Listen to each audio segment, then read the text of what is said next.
Night எப்போ தான் தூங்குவ? Night எப்போ தூங்கலான்னு வச்சுருக்க? ஐடியா எப்போ வச்சுருக்க? ஏன்டி சொல்லும் தூங்க மாட்டேங்கிற? இப்போ விளையாண்டுக்கிட்டு இருந்தா எப்படி? இது ப்ளே டைம் கிடையாது, இது ஸ்லீப் டைம், தூங்குற டைம். ப்ளே டைம் முடிஞ்சு போச்சு, நாளைக்கு விளையாடுவோம் சரியா? இப்போ தூங்குவோமா? தூங்கலாமா? தூங்குவோமாடி? ப்ளே டைம் முடிஞ்சு போச்சுல்ல, தூங்கலாமாண்ணா? அழுவியா? ப்ளே டைம் முடிஞ்சு போச்சுன்னா அழுவியா? No no no no. Shivesh குட்டி சமத்து குட்டி, சமத்து குட்டி தானே சிவேஷ் குட்டி.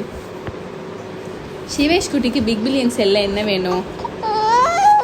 என்னென்ன வேணும்? தூக்கணுமா? போன நான் தூக்க மாட்டேன், தூக்கிறதுனாலே நான் இல்லையே. எதுக்கு தூக்கணும்? எதுக்கு தூக்கணும்? எதுக்காக தூக்கணும்? தூக்கி நான் என்ன செய்ய போறேன்? நீ படுத்தே இருக்க வேண்டியதானே, நீ செவனேன்னு படுக்க வேண்டியதானே, எதுக்கு தூக்க சொல்ற? என்னடி கிளி? நான் தூக்க மாட்டேன், நான் தூக்க மாட்டேன், நான் தூக்க போறதில்ல.